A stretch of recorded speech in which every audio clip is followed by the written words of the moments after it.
कभी विनोद कांबली को सचिन से ज्यादा प्रतिभाशाली बैट्समैन माना जाता था। दोनों का करियर लगभग एक ही समय शुरू हुआ, लेकिन बाद में सचिन क्रिकेट के भगवान बन गए और कांबली बर्बाद होते चले गए।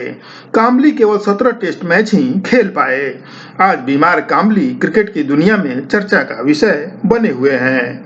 आखिर कांबली को क्यों हीरो से जीरो बनना पड़ा?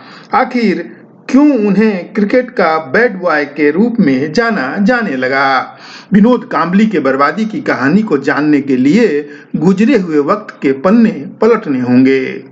26 जून 1996 भारतीय क्रिकेट कंट्रोल बोर्ड के तत्कालीन अध्यक्ष IS बिंद्रा ने एक बयान दिया था, अगर हम कांबली को टीम से ड्रॉप नहीं करते तो उनकी अनुशासनहीनता के कारण उन्हें 2 साल के लिए क्रिकेट से प्रतिबंधित कर दिया जाता। टीम से ड्रॉप होने के कारण वे इस मामले की सुनवाई से बच गए थे। दरअसल ये सिलसिला, इस बयान के पीछे की बात को समझने के लिए थोड़ा और पीछे चलते हैं। 22 मई को शिमला में भारतीय क्रिकेट कंट्रोल बोर्ड की बैठक हुई थी। उस समय भारतीय क्रिकेट टीम के मैनेजर अजीत वाडेकर थे। बोर्ड की बैठक में अजीत वाडेकर ने कांबली का बचाव किया और उन्हें टीम में रखने की मांग की। तब बोर्ड के अध्यक्ष बिंद्रा ने वाडेकर की जबरदस्त उनको फटकार लगाई। तब वाडेकर ने कहा, टीम में कुछ और भी खिलाड़ी हैं जो कांबली की तरह व्यवहार करते हैं और उन्हें उनके खिलाफ तो कुछ नहीं हुआ। दरअसल कांबली पर यह आरोप लगा था कि वह टीम में दुर्व्यवहार करते हैं और साथ ही खिलाड़ियों का खेल की लय को बिगाड़ देते हैं। इससे बिंद्रा और नाराज हो गए जब अजीत वाडेकर ने यह कहा कि टीम में केवल कांबली ही नहीं बल्कि कुछ और खिलाड़ी हैं जो गलत आचरण करते हैं। इतना सुनना था कि बिंद्रा और नाराज हो गए और कहा, एक मैनेजर के रूप में तो आपके लिए और भी बुरा है, क्योंकि आप खिलाड़ियों को अनुशासन में नहीं रख पाए, जबकि टीम मैनेजर का यही काम होता है कि वह टीम को एकजुट और अनुशासित रखे।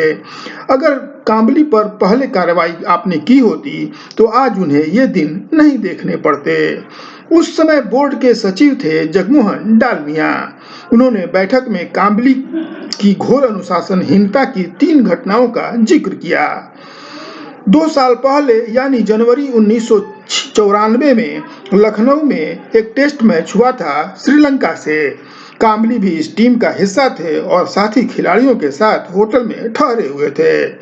मैच से पहले की रात कांबली शराब के नशे में धुत थे और अपने कमरे में अपनी मंगेतर के साथ चिल्ला चिल्ला कर लड़ाई कर रहे थे। उस समय क्रिकेट खिलाड़ियों को अपनी पत्नी या फिर मंगेतर को टीम के साथ रहने पर इजाजत मिल जाती थी।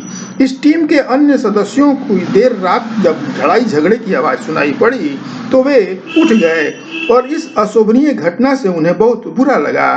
कांबली एक महिला से इस तरह से बुरे बर्ताव के साथ बात कर रहे थे, लड़ाई कर रहे थे और शराब के नशे में धुत थे। खैर बहरहाल अगले दिन मैच हुआ। इस मैच में कांबली केवल 5 रन ही बना सके। कहा जाता है कि शराब और आपा खोने के कारण कांबली की बल्लेबाजी में लगातार गिरावट आती शुरू हो गई थी, लेकिन इसे निजी मामला बताकर बोर्ड ने कांबली के खिलाफ कोई कार्रवाई नहीं की। बोर्ड का मानना था कि कांबली की अपनी मंगेतर से लड़ाई ये उनका निजी मामला था। वाडेकर को उनके खिलाफ बोर्ड को रिपोर्ट करनी चाहिए थी, लेकिन वाडेकर ने कांबली को एक तरह से माफ कर दिया। कहा यह भी जाता है कि कांबली और वाडेकर चूंकि मुंबई से थे, इसलिए वाडेकर कांबली का पक्ष लेते थे। एक दूसरी घटना का जिक्र जगमोहन डालमिया ने किया, जो जिससे पता चलता है कि कांबली कितने अनुशासनहीनता के दायरे में आ चुके थे। 1995 में शारजा में कांबली पर एक और गंभीर आरोप लगा था। कांबली पर आरोप लगा था कि उन्होंने तत्कालीन कप्तान मोहम्मद अजहरुद्दीन को ड्रेसिंग रूम में करीब आधे घंटे तक गालियां दी थी। गाली गलौज के वातावरण से ड्रेसिंग रूम का जो माहौल था वो बहुत ही खराब हो गया था। घटना के संबंध में बताया गया था कि ये विषम परिस्थितियों में उस समय कांबली को ऐसा बिल्कुल ही नहीं करना चाहिए था, लेकिन ऐसा हुआ।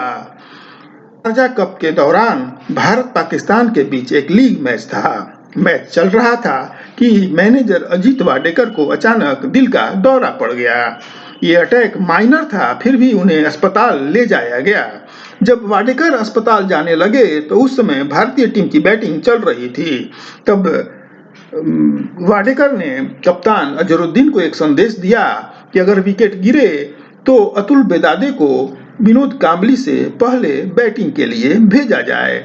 मालूम हो कि अतुल बेदादे उस समय सिक्सर किंग के रूप में मशहूर थे और लंबे लंबे हिट्स लगाते थे। इस संदेश को मानना एक तरह से कप्तान अजहरुद्दीन के लिए अनिवार्य था, क्योंकि ये मैनेजर का आदेश था। अतुल बेदादे को भेजा गया विनोद कांबली से पहले बैटिंग के लिए, लेकिन दुर्भाग्य देखिए कि अतुल बेदादे भी 0 पर आउट हो गए जब वे 5वें नंबर पर बैटिंग के लिए आए थे। उनके आउट होने के बाद विनोद कांबली 6ठे स्थान पर खेलने गए और सिर्फ 10 रन ही बना पाए।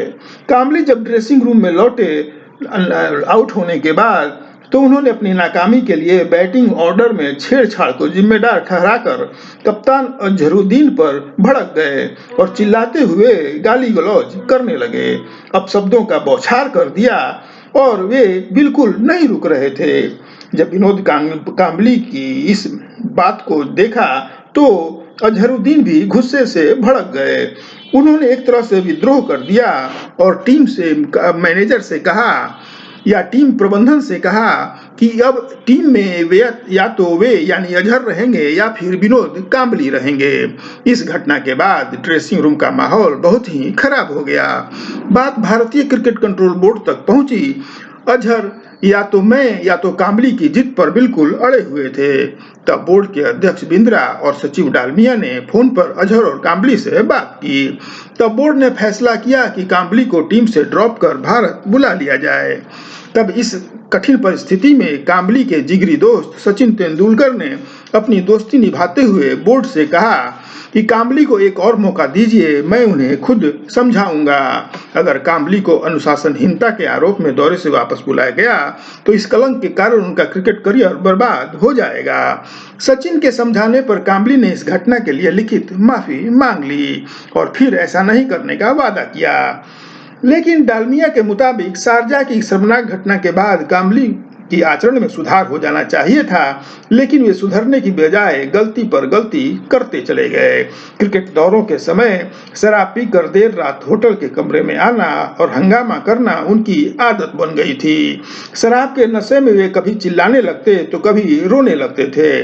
पूरी टीम उनसे परेशान थी, इसलिए उन्हें टीम से ड्रॉप कर दिया गया। इस तरह शराब ने विनोद कांबली का चमकता करियर खत्म कर दिया।